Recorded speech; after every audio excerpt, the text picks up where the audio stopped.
nam tamaklo ewo detention ewo America mem wuni mana se wuni media NDC timi di sama amene ba Sedina won sa na efre no enu kwa plus but straight and Nsawam secondem says am fan ko che ho woma omu wura mu ewo PDS no Bawumia cannot be escaped the guy be motra demo omo chechiri ye no womu twani a enye yie about PDS National Cathedral they can't run away. And then NPP say I'm a sankwas. Sankwas. And I take the party. And that one, Mugabe Maase. Was this ya sankwas and I say NPP muma. First no. Nanka ye company for munim de power Ghana ha NPP for. In the sankwas, we sora no ka sankwasam, we sora nkwasam, nkwasam kwa. Sedina tamaklo, Sedina mo Sedina tamaklo. Ye detain no. Iti yese ye behwe se omo de ne baba Ghana oba Nsawam street from airport to Nsawam street onko 7-10 years no we no ye na e wasem bia yaka nti da ye de so nya ba pe ofurata pressure da so obeba Mugabe Maase han kodwonum na akasa no saka na se vozio se hwana na eku nipa no masa Mugabe si enyi fie nkwan no so ka fun sei engine be ne dem ayamani kunku nipa sa no afisi ya power for na mo charge over charge no money made for amount for chassis ebom number boom so pa. This is Boadu TV, truth and integrity.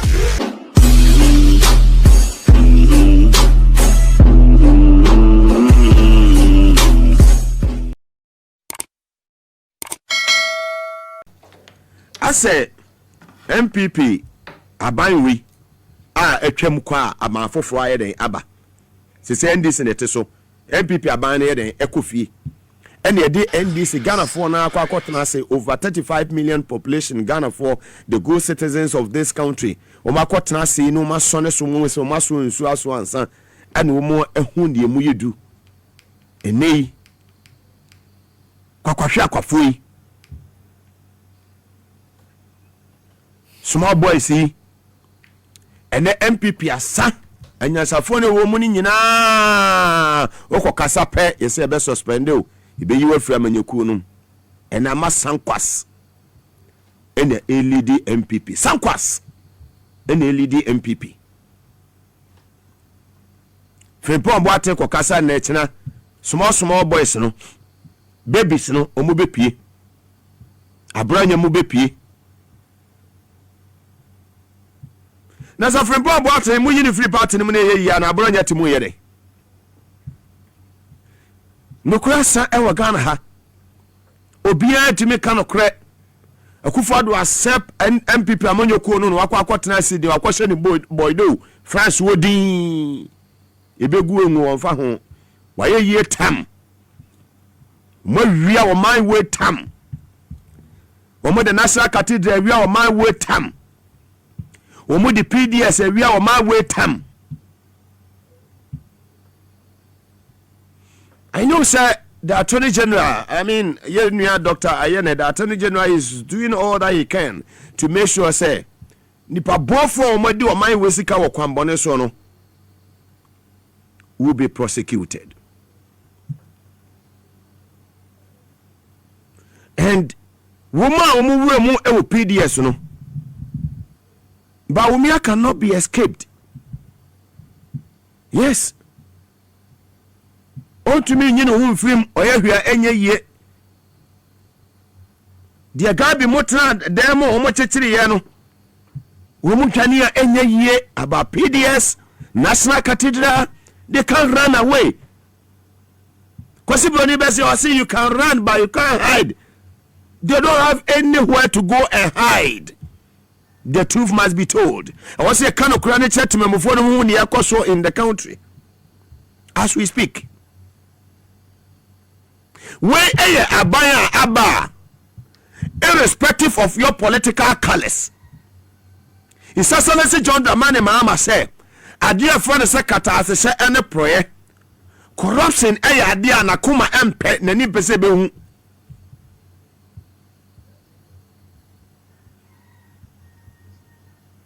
in opposition for 8 good years. Who availing himself. Some many John Mahama. Some Maya Boni be a Kufado. Your person ye me be a minion cobebia. The finance minister at Nagana ha. When you're near cobebia. Deputy Snaha, when you're near cobebia. Na point is it now, when you're near cobebia.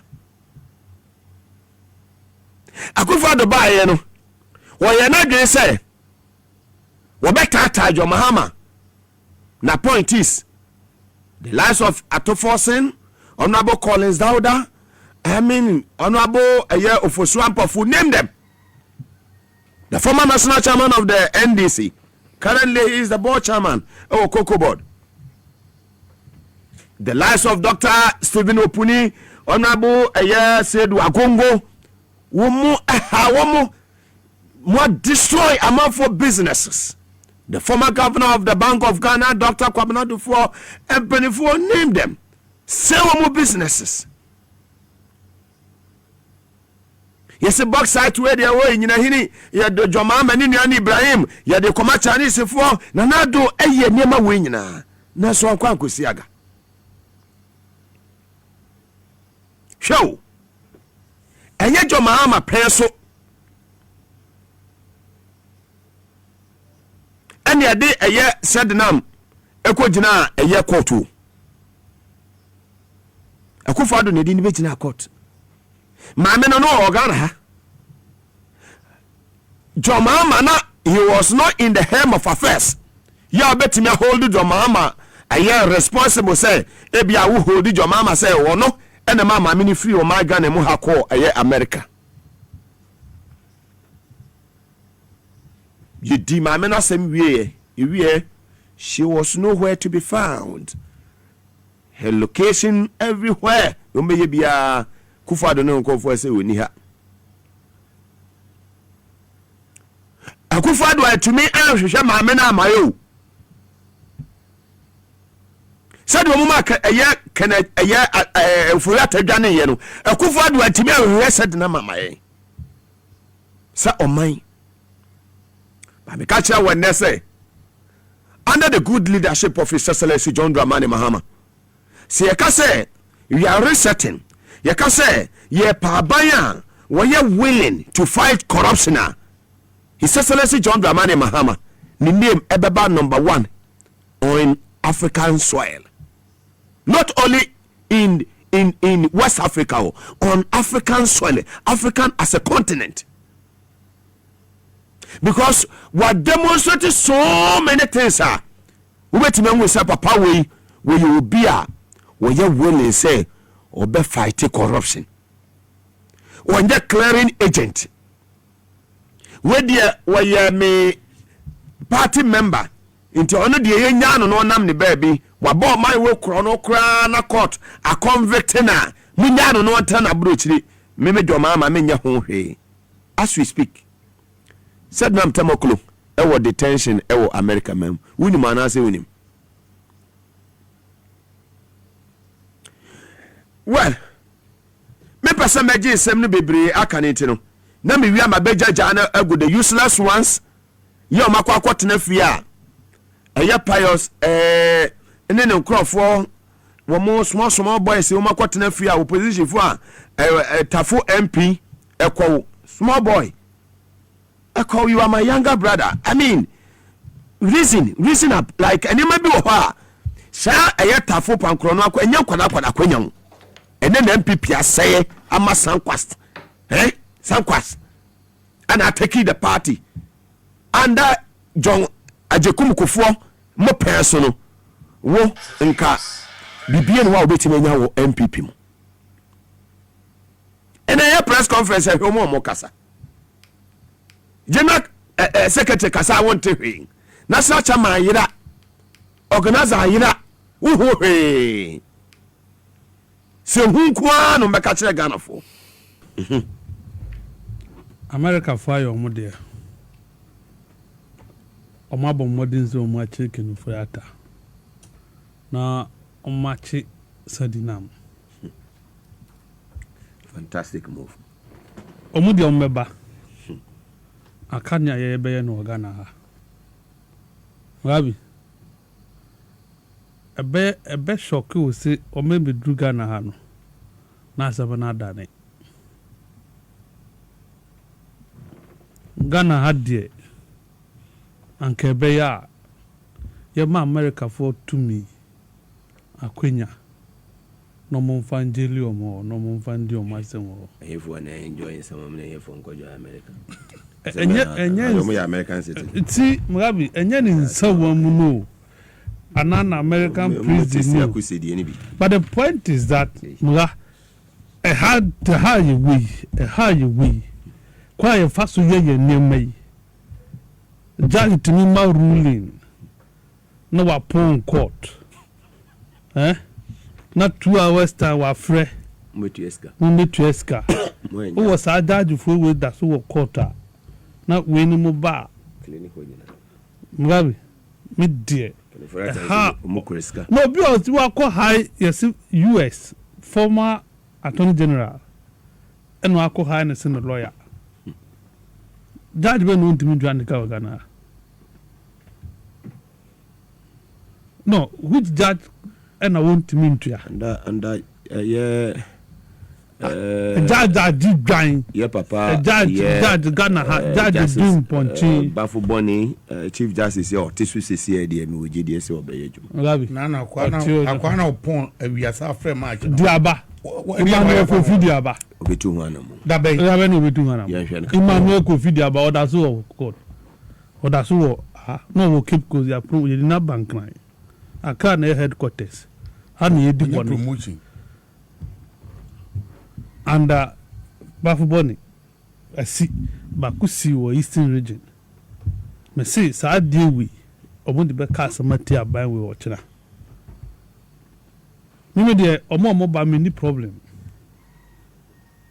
onkundia konkun face tuminya tumi good banks tuminya tumi ye nya so we bia okota na we na we nyina na ene emrani nu wanya come and face the law. I have no mercy. For the emrani ne di dada. Why? Sedina. And so no be face it. But Mugabe, you will be surprised to be do Ghana as well appeal you. Appeal for what? Oh. In dia sen mo twem. Time dey appeal twem. We are in Ghana. We are Ghana near when everything is possible. Ewa. Adia Ghana ntimi nye so be dani oba bema. Ghanaian court. BBS wo no. Ghana court. This is the one you can't wrong. No, ukase Ghana court. I mean, Mugabe evidence wo ho anasa do romanti wa twa judge omodi ha. But not all the judges. Court na si Ghana si judge bi aye judge bi betimi aye. NC ya mpamo judges so omaji sika. But who see you know why are they today? Are they not still doing it? Sa judges no more so. Are judges still not doing wonders in court? You can criticize. Acrobatics ni somersault na judges ye o Ghana anu ye unti ye. Ebi mo. Judge bakuni menu ya judges. Judge bakuni menu plural. Mintimi nye ni singular da. Yen kanu kure institution munye ni ye. Mesin me America for your ma from there. So mu decide nipa menu we maye Mugabe the best case no. Who spoil the case? Will you be surprised to hear say you be job menu? But this I mean to me say under your mama is. Oh, na your mama na court. Nipa na wo court ni si akenuvata ko fa super lawyer. E bin si da. Nanso wonsuru or prepare your dream no. And years is me catch them dada. Former US Attorney General no wako fa no lawyer. And kamini wo court, court be catch them so be go fa lawyer, super lawyer. Na wo ye dey. Se kunu ata timinya ska Mugabe. Eko high super lawyer. Na Ghana yentimi high super lawyer. Hey. AC under this administration. I know what I'm talking about. Under this administration, a judge deliver judgment. Or judgment, Ben, okay. I question say why 2 hours. So only a year judgment. You can corruption related. What are you No, talking corruption about? ben And you need panic. corruption ben So they know say year in Basso. It Let's say the people who say no say say they be why from no to any phone. Babu come and you. We is no see nke. And now me no ka say when me twa no e fu na nka say omuni ba be mu see no. Me say see one that this administration. And ABS or pay dia ko for high. Judge Biagi. One bet ma 2 million Ghana within 1 hour from Diaba. The deal no. Diaba. When in the day Diaba. Emmanuel Covid Diaba. You know ko fie na ngene nimbu asene na busu amfote. What the card the case bi o ke kuza wadi ne tantantan e no mudi petition agozi enyi di.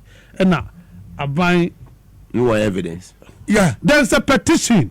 And I Chief Justice advising on Muboguye. I have it. I published it. How he survived.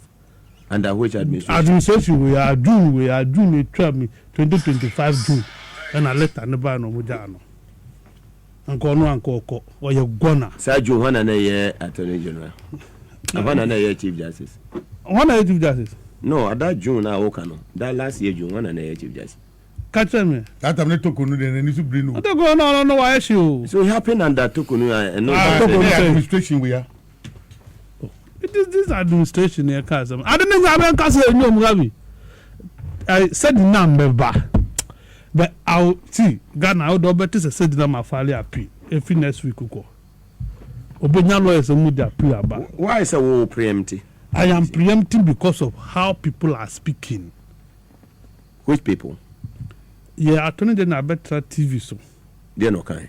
T. Or see, U.S. former Attorney General Freno. Bisane sisi o makenu furata ba obenya fair trial. Amonu ama assurance. Attorney General on a fair trial. Attorney General or on a judgment or court. Do we negotiate fair trial with Attorney General? Attorney General Timian defended Ghana before the U.S. colleague. This was when? Okotana joy news file. You have that video. Mugabe, me say Okotana news file. My mom baby Okotana. That's why I'm missing out of your room. Mugabe, want to defend the young country and Seminia. The son of Muyanu America, Africa. Ghana, we may be a developing country, sovereign country, yeah. But we don't trample on people's what do we call it rights to what have you.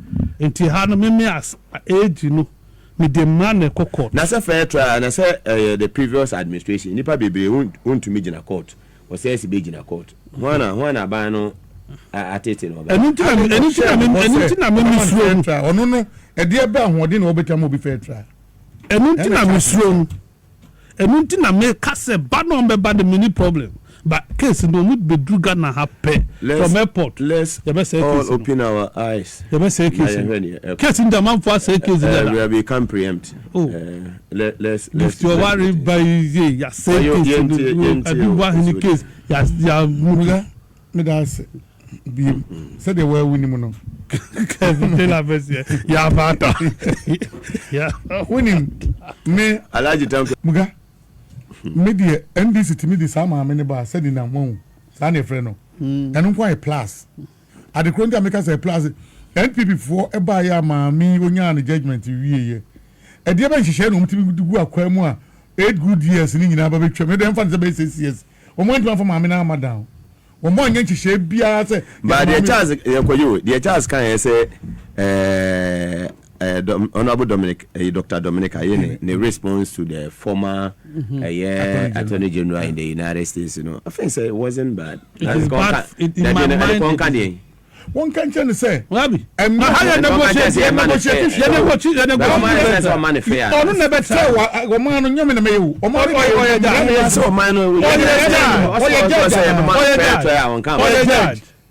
Well, judge my mother to make us say, how buy fair trial because. And your man and government to intervene.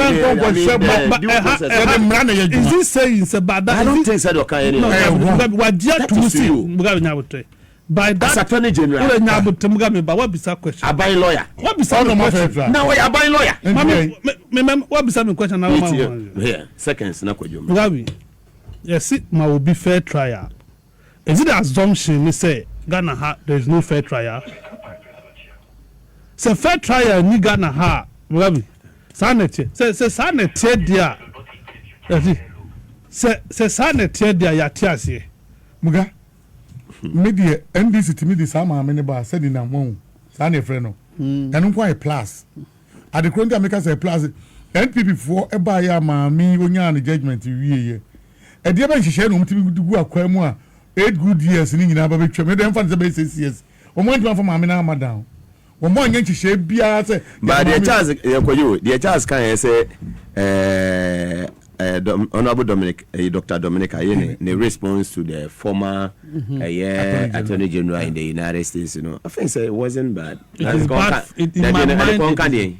One can say, Rabi, I'm not negotiating.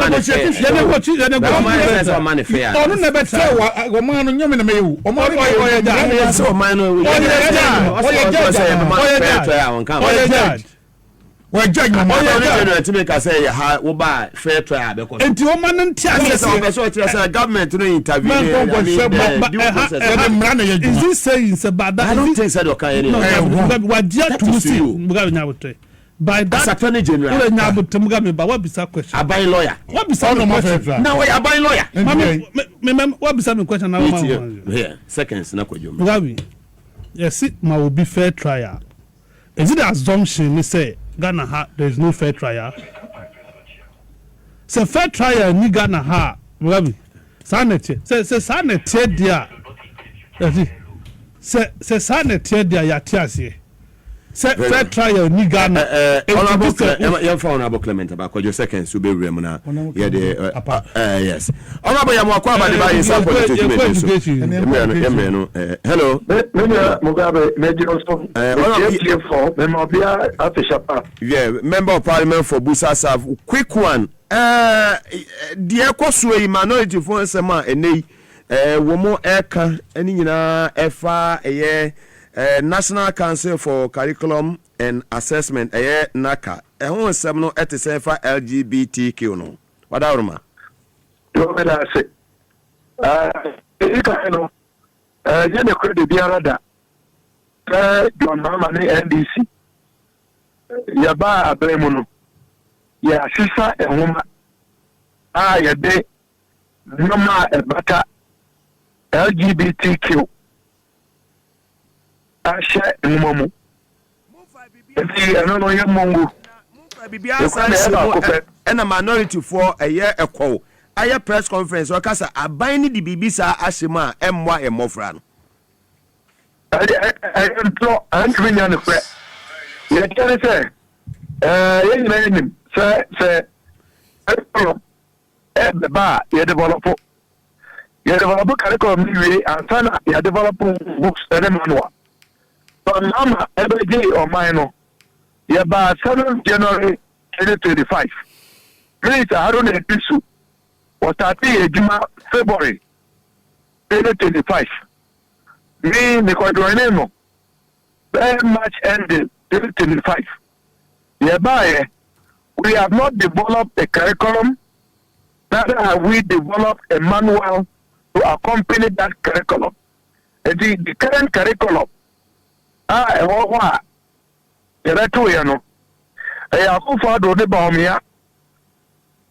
I'm not in team for duo. I am Deputy Minister for Education. Nana po.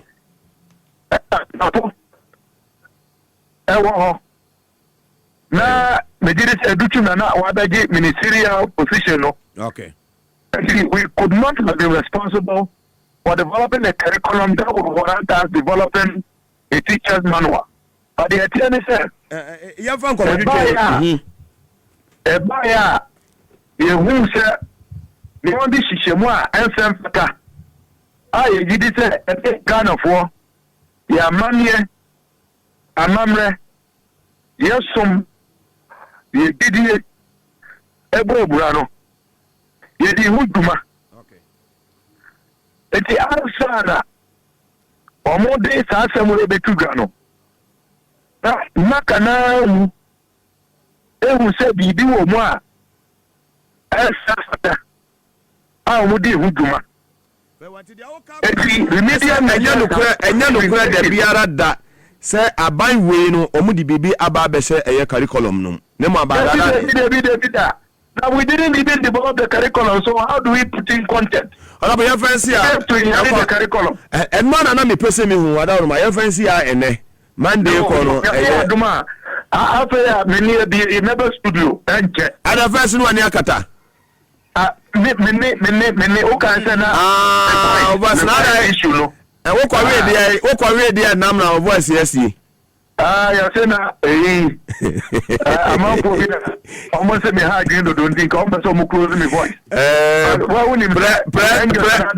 president of the Eaters Association of Africa, right? But old man so answer or be calling yami or pay man. But does the yami so ever crazy 31st but Medina be the member studio. Very well. But that's say na yama ya konso e ma busuafo ni na so ya say we see very well.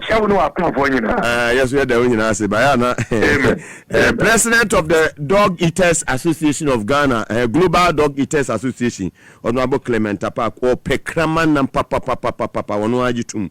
Wono akwa be kraman na maneni esi. They say the nya kraman nyina na you. Hey, and I'm here there. I think for some of my home coin, Emma, a yebusa for inquiry. Kwajo, Muga, and I for 2 minutes. I can't. Yeah, Muga, only maybe. The make us an NDC 40 minutes, a mamma bar, or my idea, or Muba, Mamma Gigin so. And no crab, or more, at and Yamma appointment, no. One day, nobody as you had there. Well, but straight and someone condemn says, I'm going to go. What then? No. Passenger condemn no. We don't call someone. Won't call him or beg a man position. Order. I'll whom be said baby condemn. I'll mean condemn. What? Me, so I'm a call a sketch or bet twice. What are you telling me? We need head anymore, sir. We don't even walk off. Then so or patch was one now kwaba. And I want to condemn. We walk for condemn. Man, my question anymore. But won't go inside the water. I'm quite inside. And was I condemn me? What must say? The American is a sabi. Or mobile will make sure so the man in the call. Can you for Ravis over my 1 minute account to wrap up? Can you for that so make sure say you didn't be draw my more. A quite time. For your time, Nebusia or Nebusia for the Ghana for you, so no one is about chrono. Okay, and we're done in the dinner. Your mother says, they said, my confirmation Fridays to the 2020. Yes, a member make can send me money. Akuma, Madasi, and yes, production team. No, yes, Munyan, Asama, maybe can say Ghana has some Nika Dane or Yan Central for you, and I need to make her. Me ka more benefit no omo enye comfortable with the meba be ka no e bi be di matemba I don't care me the be so me the angels no be so me say me ka nchire o my Ghana no me ka na me ho atome me ka wie mo de ye adwuma fine mo fa nya adwuma fine na say yete wa ka aba system no ma eye family car so obi ne yere ne ma omo kwa asori bia omo ko party bia engagement bia no matena mu no omo de ko e bia wo ku fi wo kwa asori wa asori ba bia na wo bi oben wo agya wotumi fa na mu nyina ma kwa asori no mo ba fi yesi e freka ne se vozi se so mo friend se e bi mo friend se nkokon ketenkete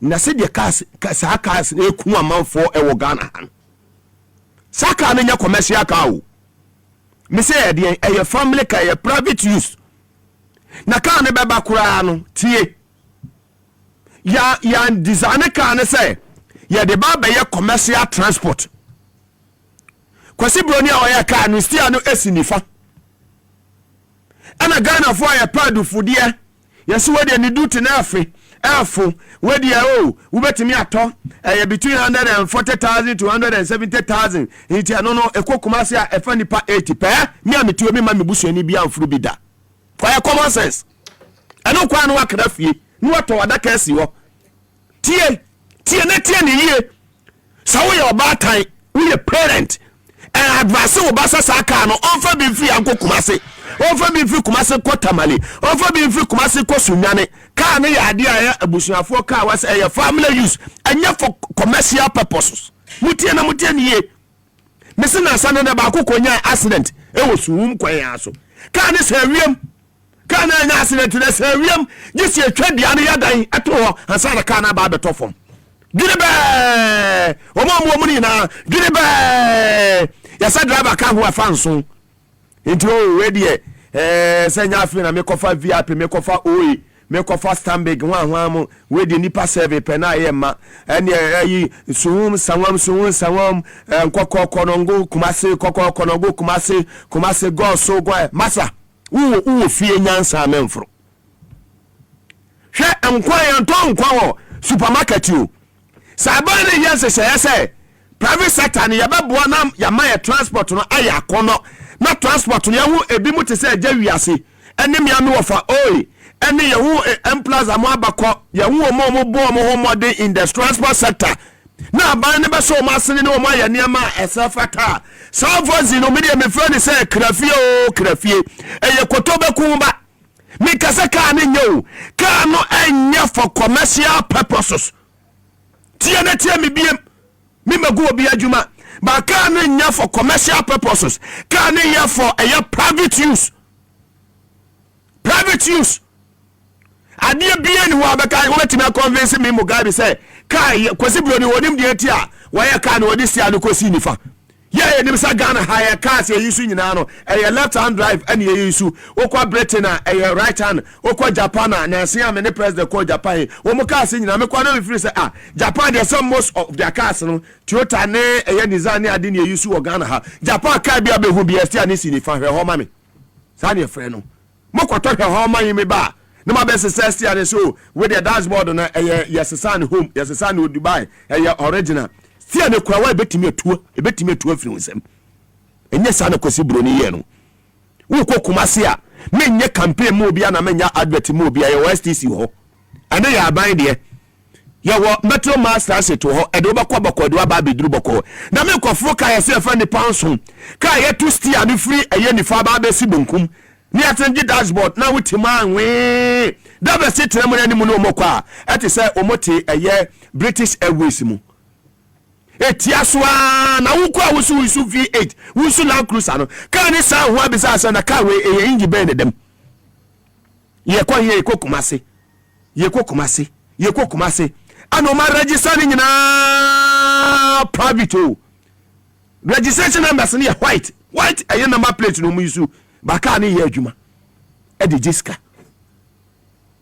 mi se tie ni ye enya se me gu obi adwuma ba tie na tie miye meme banyansafo saka no ya me dememfo meme banyansafo Mugabe Maase antakoliga me advance me family nyina se saka na fa the voice ni udru eye kumase ne CB bank na memfo kofa VIP ana kofa Metro Mass ana se kofa STC me ya de anoma ye ni nyina mo ana me ame wofa de no oyi edu ba bidu fie boko yatia na Ghana mo kai abre bi say American Ford before some man for be realize no na eye Cape Coast takrade da bia de beti bia nipa wo kwa no so wodi o mo gina wa kumase kwa no kumase no manya o so mo pai ma o mo kumase kwa o ma ya fine eye man ni amano 2 cedi bi no de ase ni botom o de be fa base no de akwa akoshe obe paya mo akwa akotenem wa hwe ya wo kodu fie isa ewu ni bi eye free advice ya awasa aban so transport ministry no mode mu nan esi fom enye ka bia kaka no obi betimi ato no de esi kwa so say ka no enye adwuma fa nipa. Let's think about the welfare of the people, their lives, their families. Kwa hwe ka driver bia na de na kwa traka no woni experience in driving no kwa hwe amanfo megu sumise so hum ka ne se wiem o gisi etwa bia no to ho ansa na ka na ba beto fom womu nyina dwene omawu kwaya de yakwaso ewo Cape Coast takrade kwantempo wini ba kwantempo no so womu ye overtake mu hwe omani mu hwe omachi sia no efiri nifa ne yatudi aba abesi bunkum ekura we betimi atu afiri wonsem me advice we say we a businessman koto sa aka ase ni be say we dey ye commercial business we dey for commercial purpose emwaw e wasa ban ni twam se car we enye car betimi unload ni pa free akokuma se e commercial transport yes setting rules no to na mranya juma in the system utumi ko Britain Germany France na ka bia se amotele no do amanfo let's think about the people me say the American obi business ebi o soja ni we post ni watoba ya 10 watoba ya 5 na mkwa so ya juma manu ti Mugabe ka se obeka se Mugabe se be onim de woka minim de make pa ka na nya for commercial purpose for private use sa voice na matu dis akokọ ketekete no ma penti no white and black no black no e de ubekọ wuo mu white no ye di white no to vita na ebe kata ho akosi white and black no black no de ubekọ wuo white no eno ne de ubetum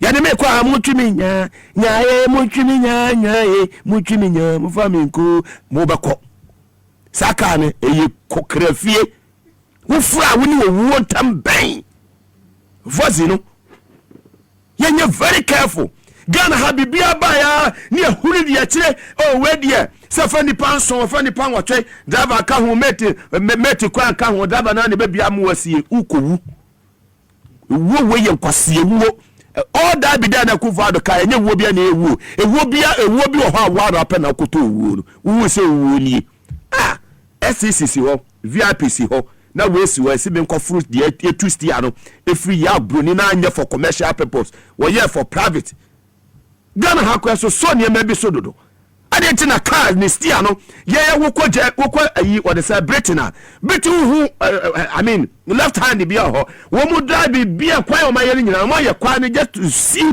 I mean vehicles to see their roads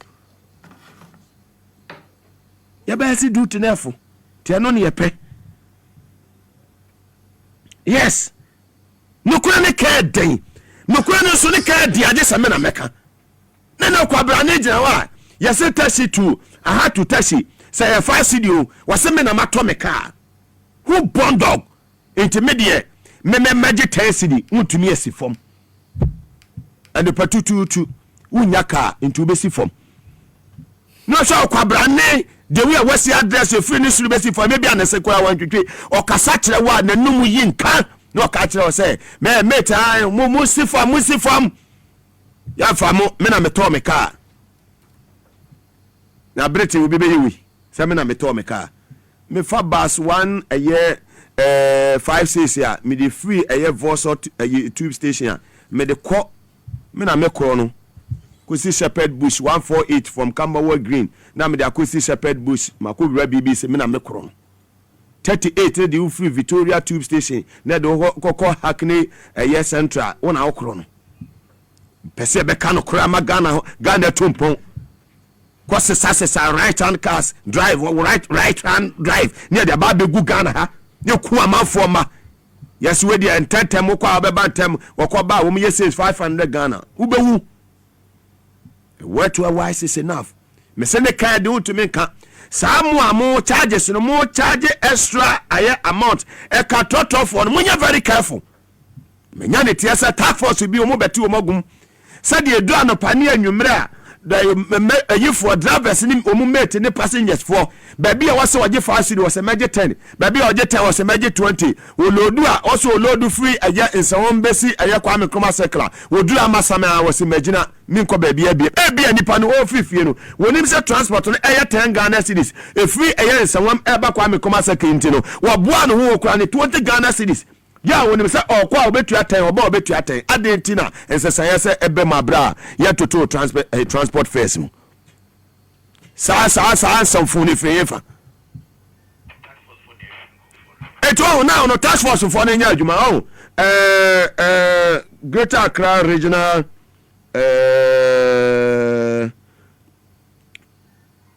mayor no dey say mayor of Accra, right?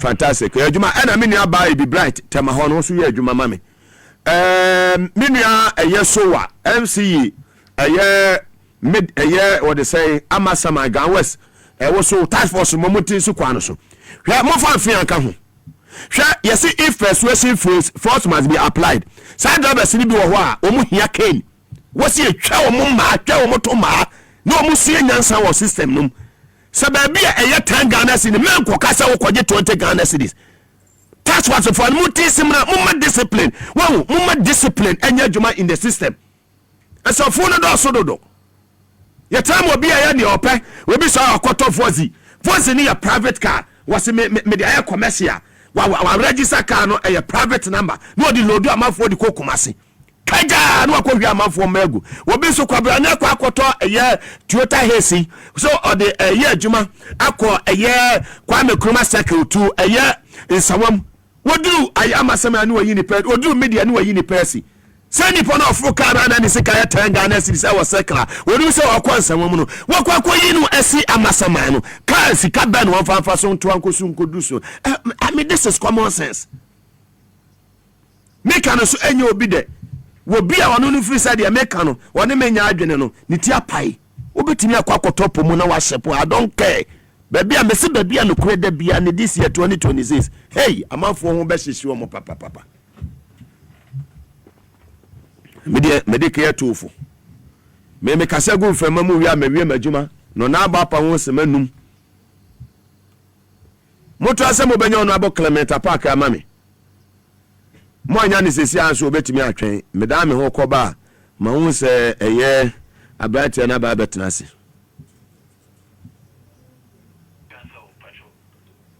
na esamno edoso esamno doso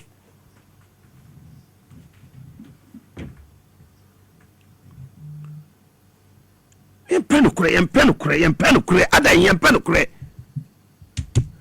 kure nukure kan ya din oh nukure kan me metima gira me na so me say nyame ya adom a 2 February na ma ya radio ni TV 26 good years ni gina ya nukure kan eti da bia me jani gira so say ya da bia me jami twam da Mugabe da bia na me look fresh da bia akoma pa na me nan say ya nukure din ko a me metwe ho adwen ba me need time for that baby anokure ne da no samakoma no ehu na me hu se baby anokure da no meni hu na manka makoma ne mpe me so me krampe wasi e kan okure na Ghana for ne to mapafra yes intenei sabana yesese metro mass asset ya deba ya dibe yebeshemo kana dibe baka ho SCC benya bia ka ho ayalo no benya bia ka ho private sector no moboa ma e good enough o man bia betumpo bia no sa wotumi boa e private sector na emno etumi boa e ma man tumi fa ne ntoma paye dey efra amie gina na so yi eja wi asem ne oye mo ne ade moboa o ma fair enough basa voice ni munyi free e kwa no so voice no munyi free e kwa no so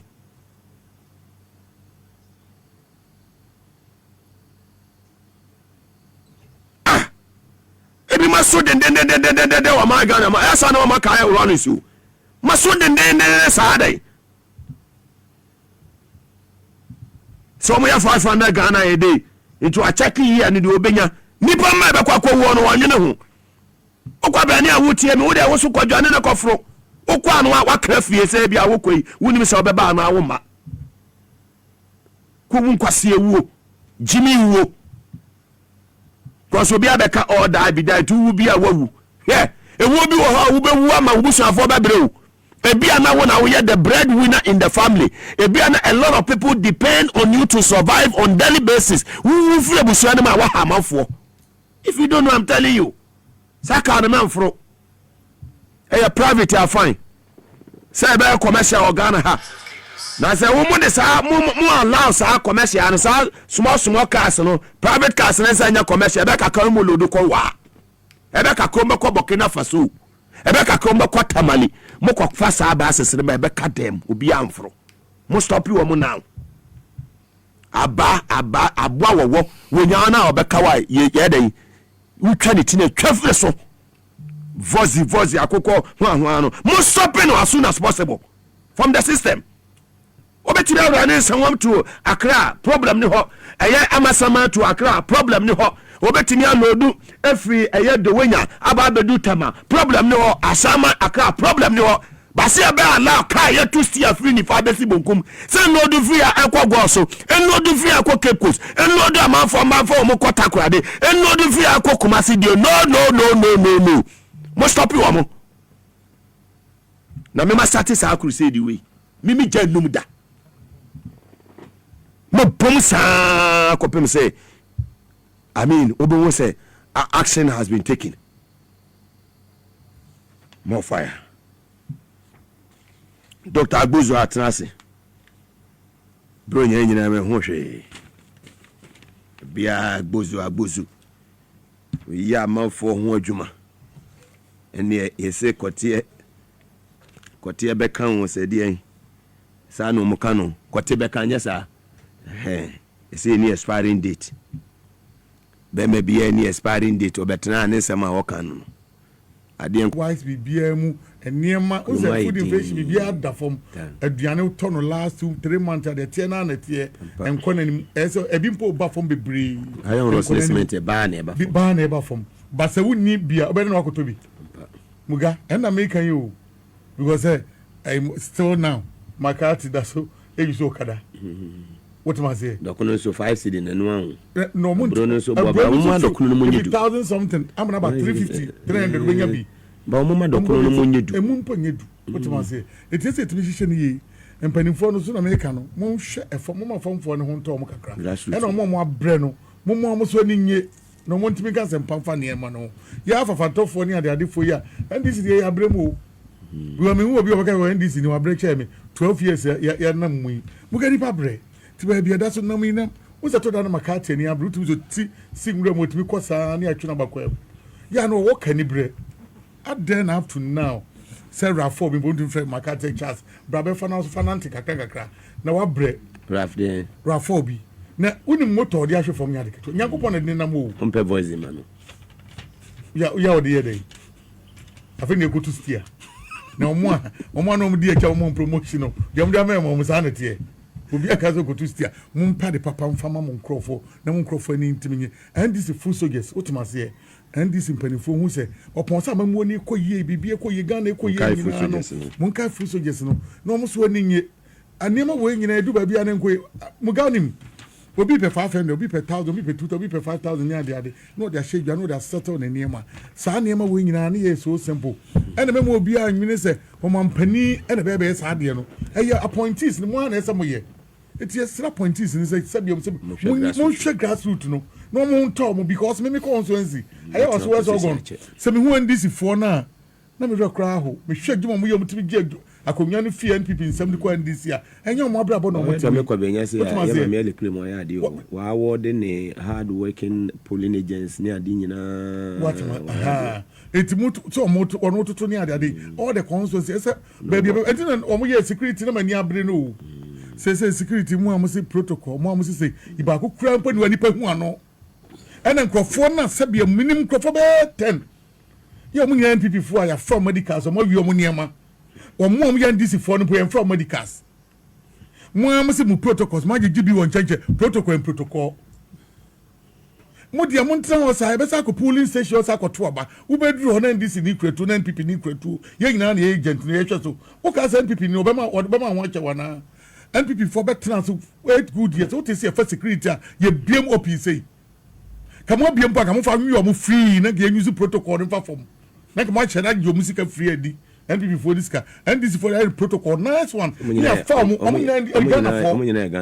Ghana for but bugadi ade na kon dia anhwe yi a say the NPP ye enye na ni say NDC be de na enye wo fa unu nipa yes say NPP for nko party for soldiers no mo fi Burkina Faso mo Pablo mo mo ko no fi Burkina Faso but the make say enya ene mama nche ene oba yo ma appointment a wo ma ministry ba ko the agree command this ni a now the local government and NPP ni no one say na wo balance so when himself for NDC for nko na mo big appointment a security wise fa nko foko gum na honye yie no mo tibe mo ade ade ba sem ni ne si na me no ka se ne course o manya NPP for no kwa na medical so mo nyina obi awie ni de ne ade me enkofo me nim omo a yesi protocol ni protocol o mo nyina ka fie wotima se ye kama ndisi for mpanimfo ahu se chale nipa bre o akufa ado by 8 years na obi anu adi 25 mpo no o 8 years fa 8 years ka 25 no mudi military ba mpo no qualify mo consider we nyina ama omo kote omonya kakra no so omo qualify no ayede omo hye mu a yenim so yede be ma omo no ene ye ne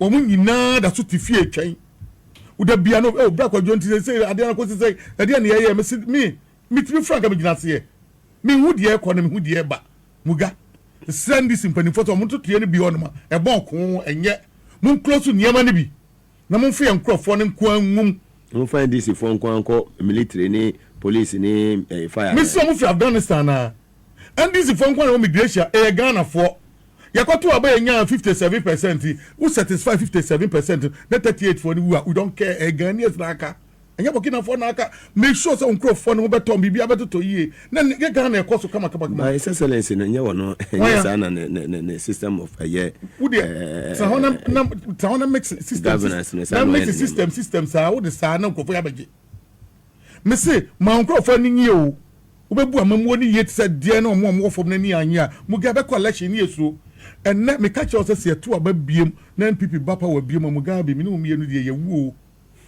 ebi so satambo no pass no mambi biam da so ti bench say dem ti woi azu nkofo be fam akoye bibia ni kwaso mi tie se timi boda wuro ye toto niema ye na sabia musabia nyaado ye nkrofo timi nya dwuma ye na Mugabe nkofo when it comes to recruitment nkofo na tene fiache omo tene fiache because nkofo de talo be won say omo pass ni na be ko na hwaye ma see if I hear publication bia by in the daily be won say ya form omo ko training omo pass out and just to pass be out Muga ade na no de make am say wo be ka say okojo de oba na atotu jane sa Muga me ka kire wo say medical senkrofo kono medical na sa favor opposition for no more than omo e for omo say protocol let's say da ko fa edu akofa Muga bia no eko ba ko kra move itimi send this in for say omo nhwe no ye no omo ni nkofu soldiers grassroots for no no omo toto niema ye mo ho nto omo Muga ne ye wala hye meko this year twam pa 2 years aka na campaign we and this city one crowd wasa crowd one at 30 to 40 years so timidi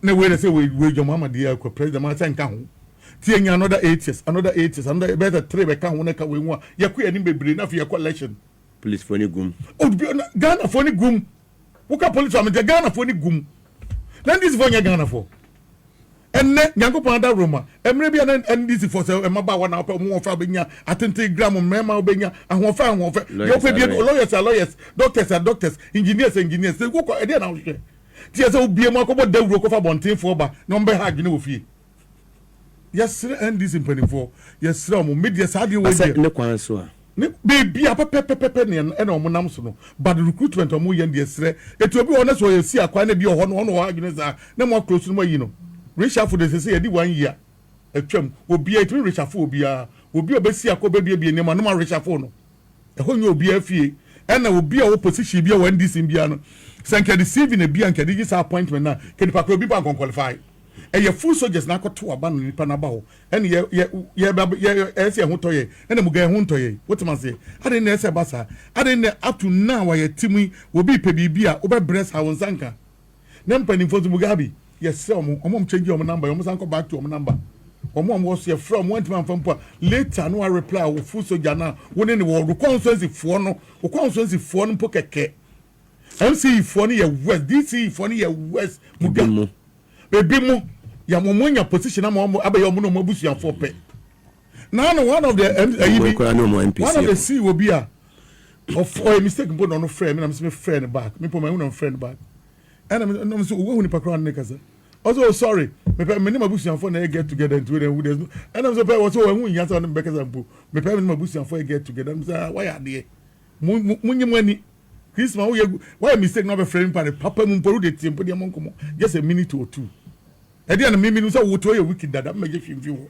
enemy nya fimfi wo but the we mistake no friend they receive listen to the American people o say da bi o won na busu afọ ji omo ani yen kwoto aba ye wi a ye record round nyina wan ko bi da bi o ye mo say can for that and said no yen fo mu nyina amra Mame ko cha so na me man kwa bansa. Uncle for them for me am Nsawam straight. No consideration. What be dia mam o maso no ani ni ya Nsawam ya o dia beje. Ma o official pana ma cha wa tifo ni ahwefo. Jo so many. Na me go straight to topic. Very 2026 akwasi ampufa de nyomi. Ase musion kan yo pem say ye. Pem say ye. Ubebro. Yonya me be kan no kre. Akwasi anyi mwito. Minimum to dada.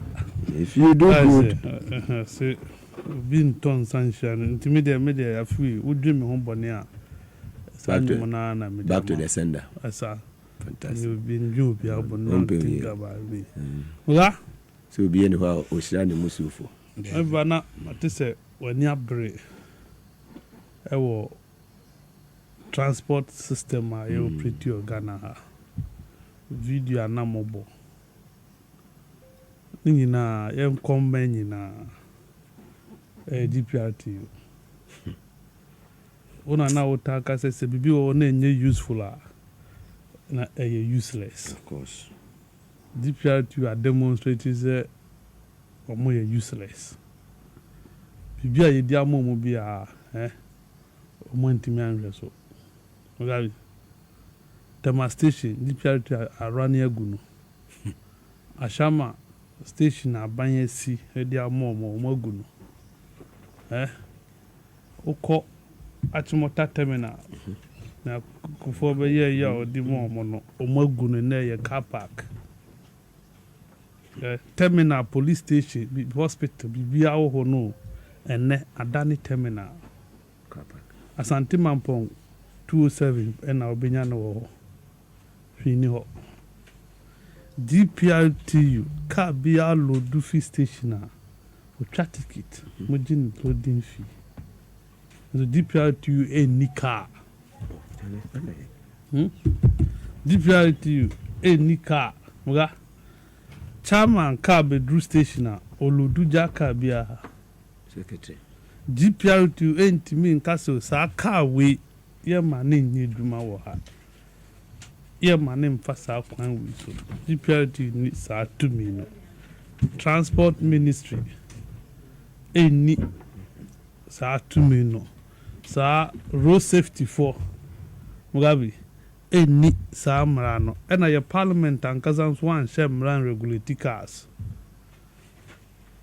Be atimitism. entinu wotimi to car na register car na wo decide so car wo di be fa manfo finkra kobolga na obenya passengers amomatina ma obeye adwuma because DVLA ena approve sa vote we a man registration number or man road ready. Road ready means what? So the car is ready to move on the road. And the kunipa. What is it? To say your license is not unqualified. See your revoke license. It's a cars we are back. No one must say ne. Kunkumi amanfa. What do we do? Adentina sa car we vozi we Mugabe. A timid do film crime ekokumase. Why must this car load from here? If you fancy Techima to Tamale, Adentia. Davi. Enti ye misa DPRT for say omuro ye den. No ye misa DVL for say omo license car we so omo fanko ye commercial no. Na then no madrin what examination omo conducting on the car in the first place. If you na o see car ne ba ye twist ya ne fi ha. Before Kosibo. Ekosi penku no. Change dashboard. Do you get it? The car kura we ne sa already na ho de no so atedada. Why is it? No ma penny we so. Sans DPRT for ni mu ni omo ye nti. Pro to ni mu ni omo ye nti. Cooperative for ni mu ni omo ye nti. And akoye ni it is driver bia sorry o station so on do station okujina okwan na load e dey there because muji sikafi drivers for wow police chi driver DPRTU emo ano nka uka kuo hu na wonya case a nka ukuo na boa because kuo mo som GPRT twitwaje ba we mo nya ne saa o we driver na wonya it GPRT for office yeah region district babia omo of TUC omo di saa sika na no mu da beto V8 amom national executives chairman da V8 secretary da V8 na no mo drivers na no mo bre no mu dia begu passengers so nti enfi omo kawo na si udi 207 ye duma o do 211 400 600 800 Ghana a day okonye no nye passenger no beje no that is the issue nti industry mo jano free eno bia ye no pe wo honum say ye peni ya transport minister omun chase ye nwinwi say efi enkran kokumase efi ekotamale bolga wa sa cars nkitingiti banding in enye djuma wo honum for private in ntimi enko eye bus nso a enye bus bia proper bus yes why say eye sa na ebebo Mugabe ayalolo ye 245 buses ene edibe ya lolo ene aka 80 buses President Kufuor share Metro Mass as in 2003 or started with 20 buses. By 2012, now 1,400 buses. No more Juma 260 district. District bia no more Metro Mass transport car ekoba. And now me new ka say abeka 134.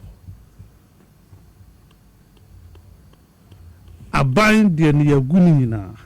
STC zukwa encheda nya papa sa. Cars semonin Dawson, but omu very good drivers. It's a policy direction. Because as a Ministry of Transport Juma. So ube share stakeholders or more involved. Now my dream who say private voice in a common for and I make us a private people say VIP for to me aye. Oh yeah, tinya ye be wa. So we were in the station, private person. VIP or Macabum and M Plaza no munas so much better na ye dia bring them together for VIP for mu years and amutimi ye say individuals to me talk cars say VIP any accident yen can say any accident but at what rate any accident no why say any na issue no na VIP kwa ye hye this no match STC drivers ni emienu a the accident will reduce. So they say VIP bia na drivers ni 2 who kwa travel di be ko udu kwa no bra mo bi mejo. This is an STC here na Mugabe accidents no so beti. Most of the accident driver ni bia na oda anikum enkwasa speed and the diba. Yen regulate yen task ni yen plan. Nti kwa no webisa se na ministry of kwa transport one ho. Na Bobukari. Hey. Or started that way. Oh, so I started with this. Ban or started as minister. Wow. Hey. And you don't know. Oh, transport sector.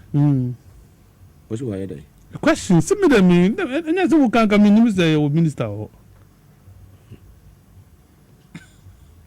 Some about what tissue about system transport count. Hey. Oh, come over there. What? Oh. More mad 2025. Abang we are Nsawam Mugabe of the 56 ministers. Meet my trans studio architects or more muye juma na no munyama na ba ya Nsawam no ba ya no kakra agric finance education, foreign affairs, energy, road.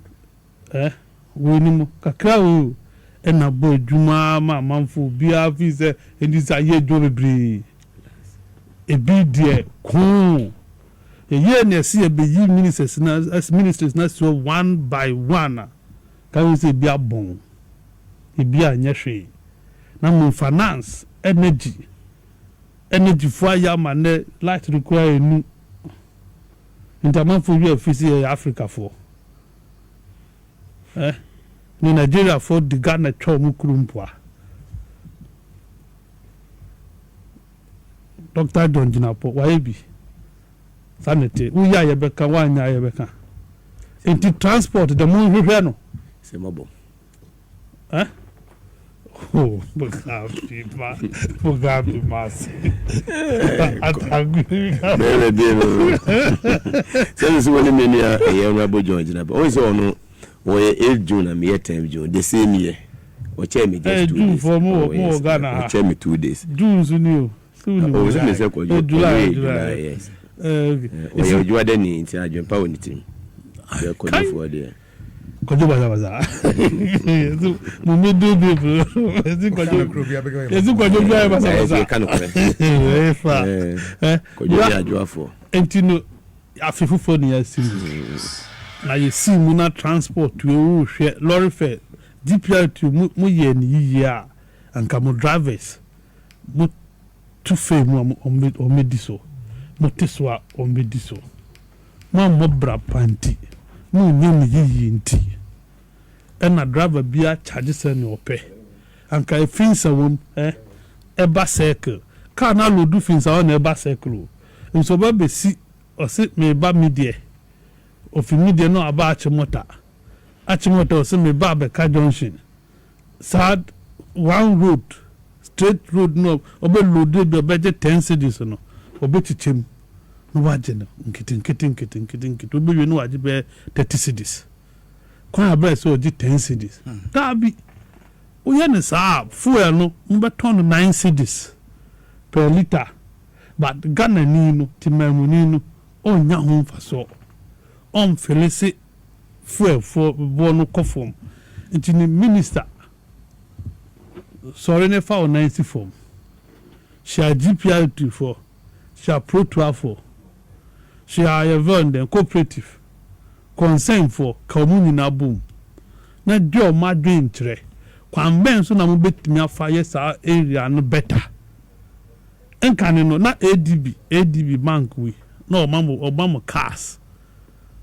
on credit high purchase meaning say na twena na muntimi ntua o enti sa business na gu udi ka komo muntimi hwe so se no so yare o oh and I tell you maja no be to talk as no it can be I buy my decide I say I buy decide so by your friends the public transport no be take you over no why you need into the private one am the most with the bar mun copy companies you must have a company registered proper and you could do about transport KY transport what I say they say bus 10 20 udi akwa ko reach won na eje juma pepepe ba se obi abeso na ko faka bi aba voice the way e sha say ba no mo say 95,000 ene voice ya do 210 because among for togusu no mo fum car no among for en among fum car na car no kuma ni kunga na for obisika wo penti no it cannot be the case intimi enkoso emma Ghana mambu obi ni sika boni bia wo pe wo ba binti no it cannot be police for must ensure say cars we any kwanse a travel beyond certain mileage e be fi Nsawam maximum suhun I say enkokokwa car na kwa ewa wa o pray no ho etini Nsawam do betimi akwaba akraka so betimi akwaba ase wo ko kepkus wo ko takrade osimi divorce na eko dabi wo ko ho divorce kwa hin transport system dey almost schedule time by time na yedi ye no nti we die Mugabe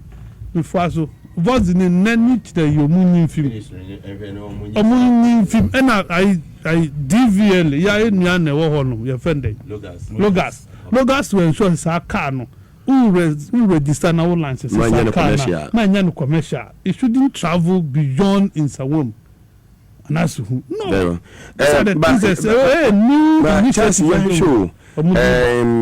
Under this year administration, so what the previous year administration, transport ministry, because you say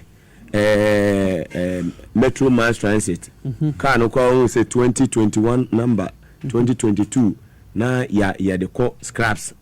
They are torn 5,000 Ghana, 6,000 Ghana, 2,000 Ghana. It should be able to before the 2024 year elections. And we share Oko Ayalolo a year bus terminal.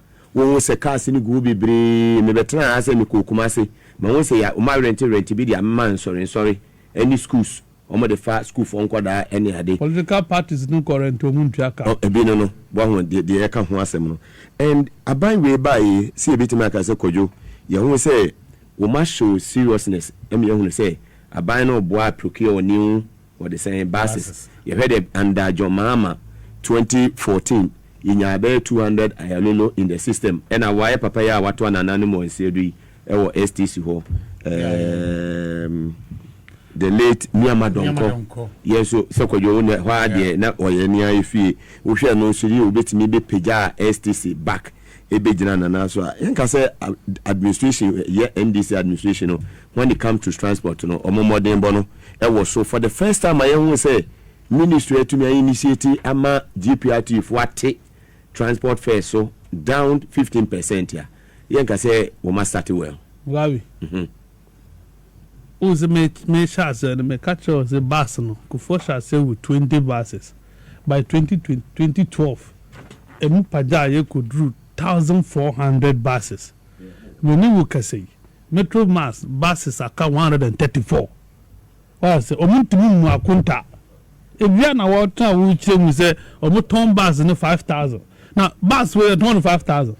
Scania, you're 25,000. Tires, and any didn't.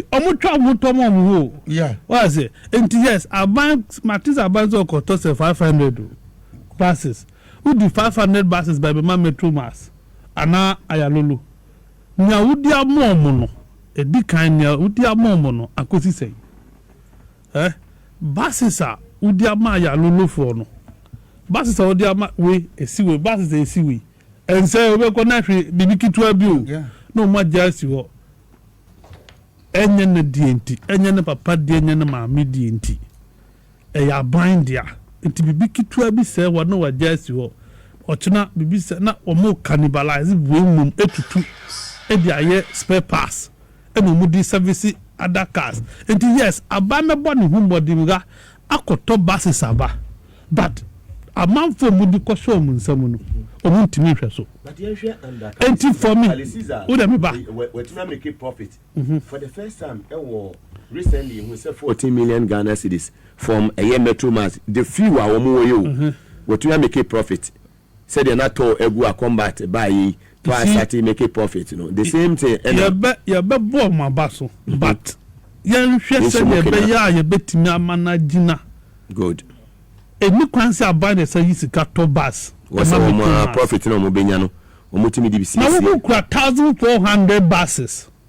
Go forward. Now this abane the babe to bus ama obi. Now we here no e ho akunta wo hin. Political parties beji dikoye rally 2 million Ghana cedis. Omutua. Very true. 4 million Ghana cedis omutua because party ne wa ban. These are the things that collapse Metro Mass. You are making a good one banner mama koto 500 buses abema Metro Mass assurance no wo hin si omo be ye duma so mo my obasa to aso ba bia waduro na honorable transport minister honorable Joseph Bukari say discussions no aso so nani opese wo join into no ye ma no the opportunity now no so the opese wo kan on the show no ya la high inside politics jumedie e wo power and TV as well honorable mo akwa ba the by inside politics jumedie so awie. Thank you, my brother Mugabe, and good evening to other brothers in the studio. Very well. I'm enjoying your show. I'm one of the quiet listeners of you. So you say you want to make a contribution, right? Not really. I'm enjoying the conversation and just to also be part of it and say one or two. Very well. Just, in support of what is going on. Okay, Honorable, please go ahead and make your point. Yes, like I said, I've been enjoying your conversation with the panelists in the studio, transport sector is one of the areas that, when properly fixed, it leads to massive economic boom or massive economic gains. That brings a lot of jobs to the people. Good. Now, it is an industry that has a long-term investment returns. And when you are in that industry, you need a lot to do to be able to fix what has been left idle for over 8 to 10 years. We took over office and with a promise that one thing we should do was to see how we can improve upon the last mile journey by ensuring that we work to put legislation to allow Okada riders to do business. As I'm talking, that legislation is passed. It's only left with the airline. That Parliament sat for 8 days and went on recess. When Parliament resumes, we will continue. And when we stick to 21 days, it becomes law. Then we can use that to sanitize the transport system. The kind of driving on our roads, the kind of wrongful activities on our roads, and how to improve upon it is all contained in this legislation. You know that to go through legislation is not an easy thing. You have to go through processes. And I am happy to say that we have gotten to a point that when this airline passed, it is one of the surest ways to sanitize the system. Yeah. Now, we are also a government that got into office. Once we were living in office in 2016, Metro Mass had over 1,000 buses. Today, they operate less than 200 buses. That are 6 airports. We left office when NCC had a number of buses. They've been there for over 8 years. They've not been retooled. Excellency President Maase Ayalolo and brought in 200 buses. And ever since we left office, not even a single bus is added to the 200. It's just that they've depreciated. And some of them need total overhaul. All what I'm driving at is, if something is left idle for 8 years, it is not easy to be able to fix it within a matter of 1 year. So let us see what is going on. The economy has improved, people have the purchasing power, and everybody is moving. So definitely there will be pressure on the transport sector because that is the means of transport to move people from one point to another. Yes, we have done good, we have turned the economy around. However, the ripple effect of it is that it has put pressure on our transport system. Yeah. The first time in history that you can have a government, and for that matter a ministry, negotiate to bring fares down is under this current regime that we negotiated and got 15% reduction in lorry. A plus. That's a plus for your ministry. Definitely. Yeah. And on daily basis, we have been engaged. And I want to just say my happiness to the president, especially the president, who is always leading us in negotiations to get buses to reach to STC, Metro, and Ayalolo, and even to give support to the transport. But you know, procurement processes. It is not like a government entity, you can wake up within 1 month, 2 months and procure buses. You will need to go through a lot of series of scrutiny. And like we said, we are very certain that we are going to fix this transport system. Whether people are sabotaging or not, me, I don't want to even go there. A time will come, people want to now bring their vehicles on the road, and passengers will not want to use them because they were not there for them. But honorable, yes, let me. That's the last bit. During Christmas, you remember when we had this tension, I would see the terminals evening time to see. But I don't go there covered. I go there just to see things for myself and what to do to improve. And I had to call an emergency meeting and got STC and got Metro Mass to provide some kind of buses. We labeled 4 routes that brought in some kind of relief. But at all times, all the years, after Christmas, things go to normal. But this year is extraordinary because the economy is good and things are rather increasing because we thought that after Christmas, the transport system or the transport issues will become normalized. But after Christmas, it is rather increasing, telling us that the economy is doing well, people are out there doing businesses, people are buying and selling and moving, and so definitely we will have this problem as we are facing. So and now, again, and again, when you have an issue of congestion on your street, let's just go. Yesterday night, I was on the street with some of my guys, and we counted continuously over 50 cars. You only see 1, 2, and 1, 2, and they are creating traffic. Meanwhile, all the passengers they were carrying will enter one bus. So some bus drivers take from one point to another because of the traffic. After 2 hours, 3 hours, on a journey that would have taken them 30 minutes to 40 minutes. You have a disciplined road sector where I'm not blaming the police, but where our police were also lacking some kind of legal arrangement to deal with them. And like I said, traffic tech under the road traffic regulations is going to deal with those who are reckless on the road. So we inherited a sector that had a lot of challenges. We are not going to sing songs over that. We are going to work to fix. Working to fix, sometimes people will think that you are the problem. But let's just ask ourselves, if over 8 years systems were not overhauled, they were not retooled, it will take a little while to fix. Very well. I'm honorable with this issue of private vehicles being turned into commercial purposes. What are you doing about that to make sure that all those vehicles on our roads, I mean, the accident that we are witnessing these days is too alarming. What are you doing to stop this, especially with this new Vozi, Toyota Vozi on our roads? Applying from here to Kumasi to Tamale to Bolga and other areas. I'm talking about this private car called Vozi on our roads.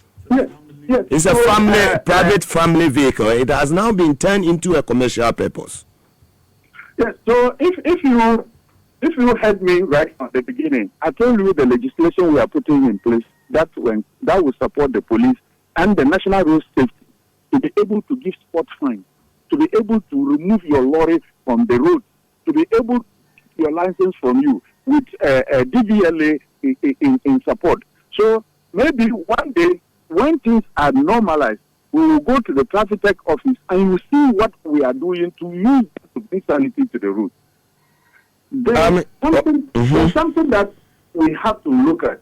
You have to renew your legal regime that has been enforced for a very long time. Exactly. And the changing trends have come, and then things are not properly handled with the legislation. That was what we started doing. And I must say that we are out of 21. We did 8 days sitting. We are only left with some few days. One parliamentary conference, the LR will pass. And I know His Excellency President Mahama is waiting for us to bring it. The moment it is approved by Parliament, he will send to it, and then we will put it into use.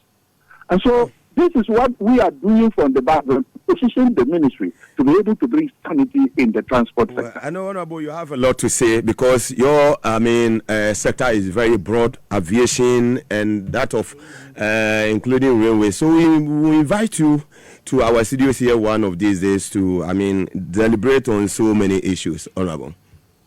I don't have a problem. It's just that some of us who are born from the rural area and thought to work, and let after you have finished work, then you come and talk of what you have gone through to bring work to that level. That is the way some of us are. But let me tell you that for 8 years, there were a lot of media houses. They never questioned the government whether they were procuring buses or not. That's how to eat. Let me just make this scenario. It is like the electricity sector. Anytime NDC is in government, that is when we fix the electricity. When we lose power, all the number of years, governments come and nobody pays attention. You remember Excellency President Mahama's first time. He promised to fix it. He fixed it. When we left for over 8 years, they didn't hear anything. Today, if there are little issues there, then they start blaming the NDC. So NDC people are quick to give their people out when the reality is that those who inherit, look at the rail sector. Brother, it was very terrible. Every day is about settlement and judgment, settlement.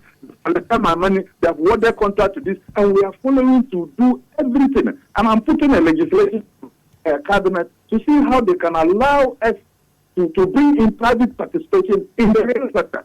Very well. Because the way it is going, it is not something. Look maritime sector. It's not Excellency President Mama's first time. That Terminal 3 and all those things came. I mean, when I talk of Terminal 3 in MPS in Tama, you go to the airport, Terminal 3. It is President Mama. When people took over for 8 years, nothing happened. Yes, exactly. So today, when there's a problem at the maritime, at the aviation, at the road transport services, at the rail sector, they blame it on us. But the truth is that the economy is growing and the numbers are out there to do business. That is the most exciting aspect of it. But we are working to fix it. Very well. You have our full support, so don't worry. We invite you one of these days to come to the studio. Thanks so much for your time this afternoon on Inside Politics. No problem. My regards to your panelist, the one who was speaking. I was listening to, but I didn't get the name. That's Charles McCarthy. He is the editor-in-chief of the Hawk newspaper. And we have Kojo Yeboah, who is also former NPP youth organizer for Ayawaso West Wagon. He is disappointed NPP, so he's now with the NDC. My regards to them. Fantastic, they were here. Thank you very much, Honorable Joseph Bukari, Transport Minister, and Morten and Kane. See, you know, we show no say or enjoy discussions in parent, you know, your man quite one also and contribute to see and Danny. Just one an hour for you, a baby, dear man, 1 minute in our wrap up. I think, sir, Honorable Ayade. Very well. Question I'm bisa baby piano, and Odibia can and I make fantastic. Metro Mass buses, so I'm say 1,400 or see 2,000. Yeah. And this is any I friend Ayalulu 245 buses and Naka 80. It's bad. Intermediate. We have Minister Catcher say buses no more quarter 500 no. Or Moto Mumfa Messigo. Metro Mass should come and prove. See a demand or bit media ye Jumanyam Faso. I know Honorable Kalisi is our deliver. Yes. Ayalolo must come and tell a bind say, "What the mama me 5, mama me 10." Me the be ko ye juma, na ma betua, na ma jibi. Say you better mo na mu be na mo be cannibalizing buses no. Atom full bus 5,000. Basically you say MPP. And electric bicycle na you say. Mamenko Eye Kojo Yeboah. So Charles Medase for your submission. Live on TV SYZ and also on Power 97.9 FM, the hottest and the biggest conversation in Ghana inside politics. You made Kojo, over to you. Medase, Minister Ayadi. Very, very good. Maintain no kasampuda. You'll be able to a point in one of the corners. Wouldn't so constructive criticism, yes. Come but baby, I'm so awareness. Oh, see, I can when you transport Nakofas, fair and Nakofas, Ediaba. Once you can a boat, Uber Nema. Bugazo, so much charge 30%. So, every charge 25, charge 30. On top petrol, on top spare parts, on top car, on top only app or set, you know, and no pay. Minister by Neko bit my transit. No matter, no market. There be shoot you. Won't be my way, mamma set this our business way. Now, because a baby, I'm not telling you about one. Won't see a Jumapa. A Juma one. Was a man, woman, as a man, Nico. Let's microphone, maybe no bad, no one create OT. Minnesota, who create up to be me and Crawford at least. And the review any other reset. No, what Tiana won't touch you, depend on fact, no be fear, comedy, and the idea. Or you and this need you a 30%. What be that? Uber and the boat to Niango no. Just a ban as a ban and Nico Honor. It's a Honor. Yeah, now, I see. You're the Niako share Totro for the other so and your Jomo. And be up and a ban bet my young be on that's what the Macau. We are up they take a can credit them for the comma. Umuchikoba. We are 5% for my Ghana. What check the data?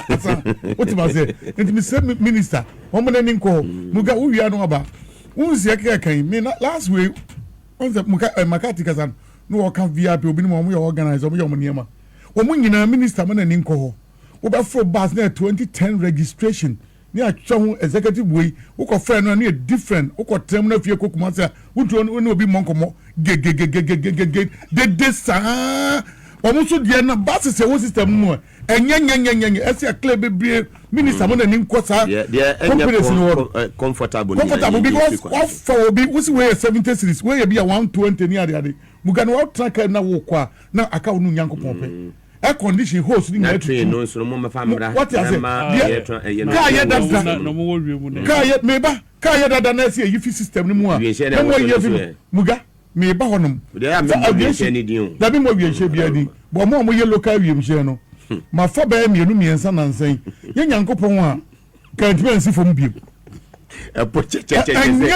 muga de pay wo mu pa nya de keto ma tena ma bibi nsiansa na de akoso no de me se minister ono mo ntrance companies na mo ye adwuma no o mo ntimi o mo ye nyina mfa fom ene ye na mfom de ye ne chekwa de hold ye bedu ba se o mo ye private o wiem no busa me ne ekọ we tamale ye fit tamale ya ko na ya ka ya bai what say about the cross to betimalande what onu sabe announcement to us actually se ba bia do the mood of say brady yesu kristo o fun be ni muga yes the minister because me say machine say betimalande but we try the best na wo bia wono ede wo kokoti for so better the best wo life aka yes and that's what yes the minister o mo David na wo bia so dadiem na so dadiem for one na ro be muga yes the minister oni companies interest o mo timi san mo bi kwose sane ma ewu abrokise emfa ma ha we nya fridge di si de atom wiem se ba ko atorrent me sie wo hu Ghana bra o mane ne mutalabo ono abosa mo sa muga ehu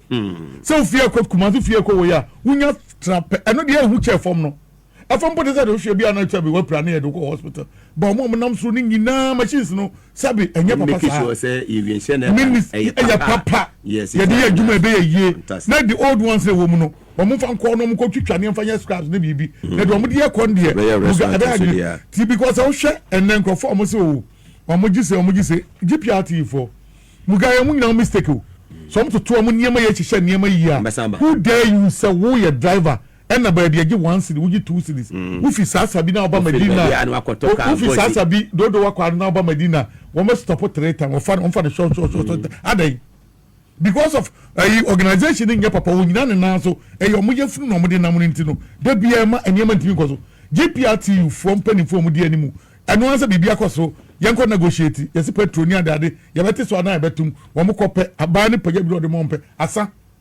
so mo abe implementation papa ene omo show na aye adwuma nya no omo yo omo de ne se meme me na me chairman me na me secretary your boss for what man say no mo nya hwe ni de ono abaji position de ode ya na nse wo cars 4 5 ni de wo station load ya obi ade load ya eno pe na GPRT for ye omo ni hihye papa bia de ma na ka mo wo ya no bi so omo anka GPRT omo cars wo yin first no more cars na ni ente ne kusi sai as wo kasa say wo wie pe Alaji na Muhammad na Kojo ya bo be frɛ so person contribute adan ye de o mani mu ka fom mu ba ye hu improvement bia even mo dress mo atare hye mu point so we wo dru GPR station obi asatare blue no na ready sem ani nyina apate to no ogina ho ne ho sweating say o mo san baba eso mu timi toto ne matare ba kro na mani pa the whole year na no ko woni ni bonsa ho a emu funya sa ne ma we mu nya hyehyɛ ye mu ye hu ze mu institution no